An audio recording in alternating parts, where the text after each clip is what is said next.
ఇక్కడ చాలామంది రక్షణ పొంది ఉన్నారు. రక్షణ పొందడం ఒక ఎత్తు, దేవుడిని ప్రేమించడం ఒక ఎత్తు. నేను ఈరోజు ఒక క్వశ్చన్ అడిగాను అనుకోండి, దేవుడిని మీరు ఎంతమంది ప్రేమిస్తున్నారంటే చాలామంది చేతులు ఎత్తుతారు. కానీ తేడా ఎక్కడ వస్తుందంటే, ఇక్కడ ఉన్న 100 మంది చేతులు ఎత్తినా సరే నెక్స్ట్ క్వశ్చన్ ఏంటంటే, ప్రేమిస్తున్నారు కంటే ఎంత ప్రేమిస్తున్నారు? తేడాలు ఉంటాయి, తేడాలు వచ్చేస్తాయి, మనందరిలో తేడాలు వచ్చేస్తాయి. ఎంత అనేది నువ్వు దేవుణ్ణి ఎంత ప్రేమిస్తున్నావో నీకు నువ్వు చెక్ చేసుకోవటానికి ఒక కొలబద్దలాగా ఒక మాట చెప్తా, అంతే, ఒకే ఒక మాట. దీన్ని బట్టి నువ్వే చెప్పేసుకోవచ్చు నేను దేవుణ్ణి ఎంత ప్రేమిస్తున్నానని. ఉదాహరణకి మీరు ఒక వస్తువు కానీ బట్టలు కానీ ఏదో కొనిపెట్టాలి, పిల్లలకు కొనిపెట్టాలి.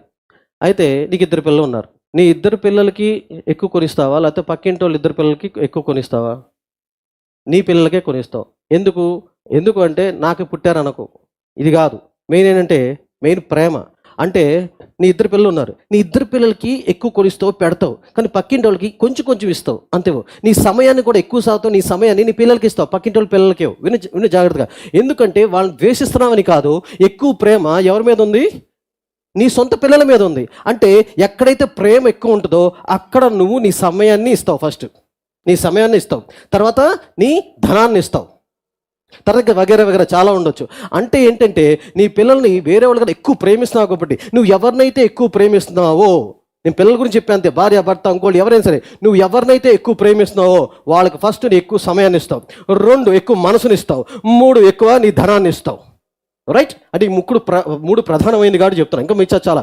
అంటే నువ్వు ఎప్పుడైతే దేవుణ్ణి ఎక్కువ ప్రేమిస్తున్నావో అది ఎలా తెలుస్తుంది అంటే, దేవుడికి నువ్వు ఇచ్చిన దాంట్లో తెలుసుద్ది ప్రేమిస్తున్నావని.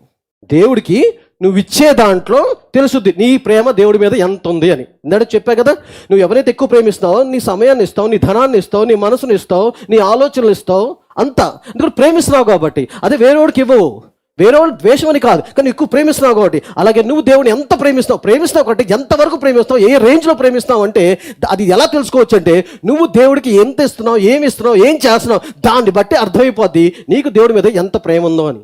నువ్వు రక్షణ పొందావు కరెక్టే, కానీ ప్రేమించే విధానంలో తేడా ఉంటుంది. నువ్వు నిజంగా దేవుని ఎక్కువ ప్రేమిస్తే నీ సమయాన్ని ఇస్తావు దేవుడికి, అనవసరంగా నీ సమయాన్ని వేస్ట్ చేసుకో.